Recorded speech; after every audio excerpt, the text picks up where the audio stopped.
جبای گوتوبیژێکە بەهتر لەسەر داوین پێشاتەیەن سووریە بگشتی و ڕۆژاوای کوردستانی بە تایبەتی نها لە ستیدیۆیە مامۆستا نەوافڕەشی سەرۆکی نوێنەراتی هەرێما کوردستانی ئەنجومەنە نیشتیمانیە کورد لە سووریە لەگەڵ منە. مامۆستا نەواف خێر هاتی زەش داوین راپۆر دەست پێ بکوم دەما و ڕژێمە ئەسەد سەرۆکەوێ بەشار لەسەد دوێ دەمێدا دەرکەت و لە دوانە کە بوی ڕەنگیدات بێژێ بتەنێ ئەوێن و ئەمریکا شەڕێ داعشێ بوات کرد لیستەکەن دەدەست تێواندە و پسی خوریە ژوارەتکن و بتەنێ ڕژێ ماسەد ئێوە پارێزێت خوازێت چ نامێ بگەنێ ئەنگۆمە بەستاویژی چییە ژێدەرە بەهێزبوو نابێ گوتناوی چییە؟ سپاس ji bo te ji bo temaşevanê. Gelek spas mamosta. Eme ji xwe rejîm ji bo em vegerin paş de hebekî. Rejîmê destpêka nîvê 2012 feyde ji çekdarên peyê kir û ji bo radestî deverên Kurdistana Sûriya tev dîde radestî wê kir xwevala kir ji bo şerê opozisyonê û devera xwe û ciyê xwe û berjewendiyê xelkê xwe biparêze li wê deverê ew li vê de hiştin. Dema vê dawiyê Daeş derket Amerîka pêwistiya wê gerekiya wê kes hebû li ser erdê bo jêre şer bikin ji bo ezmûna Iraqê nezîvirînê a 2003 hat êgo amade bû ê hazir bû êgo xwe bike dibin kontrola wê de peyê de û çekdarê peyê de bûn mixabin wê wextê wî katî jî me gelek cara digot me digot ev tiştekî zirarê digihînê me Kurda berî got feydê li me Kurda bike du sê aliya ji bo ez gelkî neçim yani yek jî nakokîd nabera Ereba û Kurda de û hemû pêk hatiye Sûrî de çêkirin ew ciyê got çûn şerê Daeş dikirin ew Daeşê wê deverê rast e kesin hebûn ji derve de hatibûn bes ew Daeşê wê deverê bûn şer kirin ji bo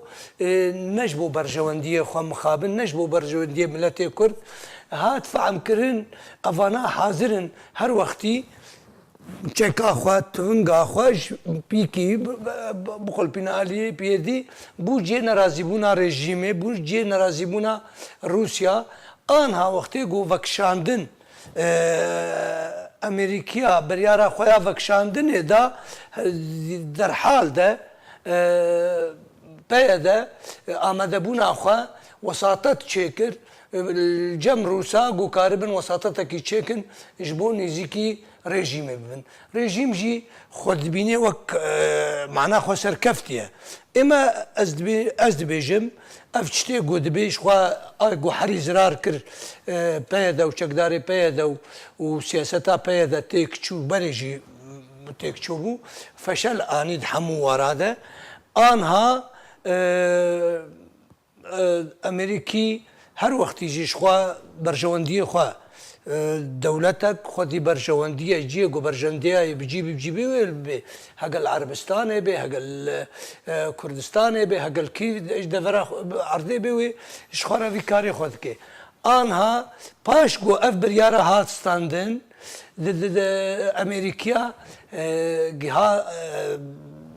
astekî qonaxekî ew jî hevbendiyê wê wek dewleta Tirkiya nû mana xwe xisareteke kişandina we ev peyda hanê vegerê li bin baskê rejîmê sibî wê dîsanê me tirsiye li ser helîfê wî li ser باشە مامۆستا نەواف فەرماندەیەکی لەشکریە ئەمریکی گەف لە قەسەدەی خوار گوت و ئەگەر ئەو لەگەڵ ڕژێمە ئەسەد ڕێک کەبن یانجی رووسیا ئەمریکا وێ دەست بجە باوایەکی ڕاستەڕاست وێ پشتەوانیان لەشکری لەسەر قەسەدێ ببرێ نایواتەی کو ئەمریکا پشتاخوادا قەسەدێ ji ber ku zanê wê li gel qesedê wê berê xwe bide rejêma Esed? Amerîkî du armancê wê yek ji armancê wê û destpêkê jî ji xwe şerê Daeş bike bi van çekdara a duwam çişt rejîma Sûrî lewaz bike yanî tu carî qebûl nabe piştî heft sala rejîma Sûrî vegerê wek dema xweyî berî 2011 veya qebûl nabe wextê ev çekdarê Qesedê û ê Mesedê û ê peyê de got tevlî rejîmê bibin wê vegerê ew hêza xwe ya berê wê me tirsiye ser sînorê هەفبەندێ وێ ئێگۆ 100 ساڵی دۆستێ وێ و هەواڵبەندی وێ 100 ساڵیە ئادن نکاری بوو گها ئاستەکی نکاری بۆ ئەو سۆز و پەیمانێ گۆ دەولەتە تورکی ئەردەدا وێ پەیەدە بێعەلاقە بکێ پەکەکە گها ئاستەکی نەماکارێ vênajî bike îcar du çişt anha çiştê gotê bikin pêşa rojê de ne peya de dimînê wekû peya da berê û ne rejîm jî dimînê wek rejîma berê tu carî dewleta Amerîka qebûl nake Amerîka nehat hefqa sal divir de hefqas xisar û çîçek û ew dê derkevê wek ereb dibêjin derkevê bêfeyde û bêsûde ji vê de verahanê. Başa mamosta Nawaf ji dema ku Donald Trump biryara vekşanê dayê گوتنا ئەمریکای vekşê û alîn bêjin venakşê û herî dawî jî Kremlîna Rûsî got ku Amerîka bi tuavekî ji Sûriyê venakşê û eger vekşê jî wê hejmûna xwe li Sûriyê bihêztir bike ji berê jî. Vekşana hêzên Amerîkî heta çi radeyekê eger heye bibe rastî li ser erdê wî yan jî babetek bû ji bo ragihandinê. Ewa rast û ewa got dewlet bi her tiştê xwe bi hev re vekirîne û dizanin heger Emerîkî çekdarê xwe vekşîne jî wek çekdar vekşê wê hineka bihêlê ser erdê got berjewendiyê wê biparêzin vê deverê de wek me anha got weke wekîl mamosta weke kîbê weke êgo karibê xizmeta wê û li ser erdê karibê xizmeta wê li ser erdê bike û berjewendiyê wê biparêzê û bil wekalê ka çawa hinek anha hene ji 2012 de heta anha bil wekalê diber hineka de kar dikin şerê bil wekalê anha vî wextê anha de gelek cî devera de dibe wê divir de jî bimînê parastina bil wekalê wê bimînê heger leşkerê xwe bikişînê wek zindî li ser erdê nemîne bes wê pencê wê bimînin wê karibê ser remont kontrolê hineka karibê biherikîne ser erdê. Başa navçeya aram mamosta Nawaf heta çi radeyekê eger heye ku bibe rastî ew jî gelo wê avakirin yan ne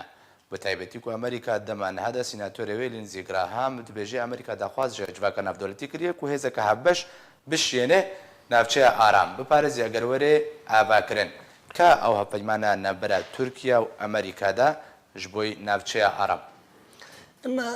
Navçeya aram ji xwe navçeya aram got bin sîwana koma dewletî debe û dibin sîwana dewleta debe wê sûda xelkê deverê jê hebe xelkê me wê sûde jê bikin û hêviyê me ew e Amerîka jî û hemû dewlet jî gihişt bin astekî peywistiya Tirkan jî devera aram hebe û peywistiya milletê deverê jî pê heye û her wiha jî eva gota got heger vekişê Amerîkî vekişin wê kesin bînin ji bo karibin parastina devera aram bikin bes ne heta dawî parastina devera aram bibe ji ber ku wexta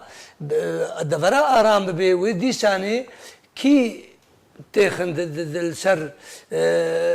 xetê de wê kî karibê kar bike wê kesê vê deverê ew ê deverê xwe biparêzin ew ê wê ehtimal dîsa ser xelkê vê deverê bibe û xelkê me jî digerek amade bê ji vê nare ji ber vê yekê ez dibêjim wê peyê de wek dema xwe ya berê nikaribê desthilatê bike û ka çawa rejîm jî nabe vegerê bizîvirê û berî 2000 Başa mamosta Nawaf te behsa amedekariya aliyên Kurdî kir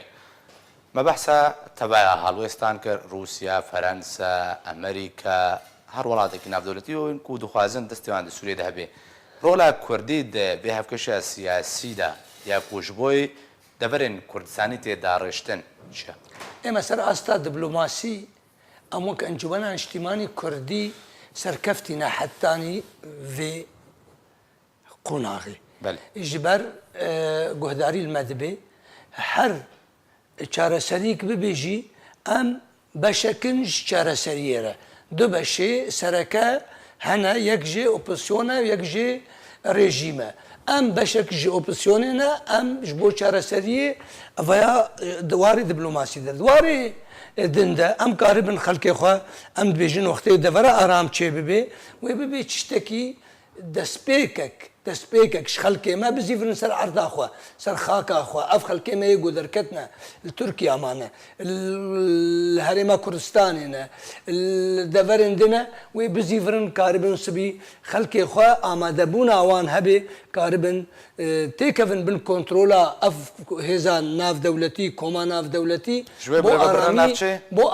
بۆ ئارامیە و بۆ پاراستنا خەڵک باشە مامۆستانەوە خەڵک ئامادەیە وەکو خەڵک وەکە دێخیاکردن وێ بەگەڕێ بەس تشتێک لەسەر عەردێ ئەنگو ئامادەکاریین جددی ji بۆی برێبەبرناوەی ناوچێ ji بۆی قوناغا بێ هاتنەکردن یان بەتەنێ بەزگوتنە ئێمە بژن هێڤێمە ئەون هێڤێمە ئەون گەشت بن ئاستەکی ئەڤایە بۆ بێ و هەر وەختیژی گفتوگوێدە دیالۆکێدە ئەف حەسابایە دەبێ دەڤەرا ئارام خۆستەکە ئۆپسیۆنیە هەموو وەکە ئەنە کەسێەوە خەڵکی خوا ئامادە کردیا وەکو تیم وەکو کادر ji بۆی ڕێبەبرنێت پێش ڕۆژێدا خەڵکێمە هەر وەختی ئامادەنە ئامادەبوون نە ئامادەبوو ناگوڵتل ئان هاتە ببێژێ وەڵە لێدە مؤسساتێتە و هەموو شتێتە هەنە و ئامادەیت و حازری نەوایە وەختا خەڵکێمە حازر بێ ڤەگەرێ دەڤەرە ئارام چێ بێ دەڤەرە ئارام ئەوە ئاگۆ دەرفەتێ بدێ خەڵکی خەڵک بزیڤرێ سەر ئەرداخوا مەترسی نەمینێ ترس نەمینێ خەڵکێ بزیڤرێ وەختێ زیڤری هەر کەسەکی وێ کاربێ جێ خۆدەت پۆسپۆریا خۆدەت ملەتێ مە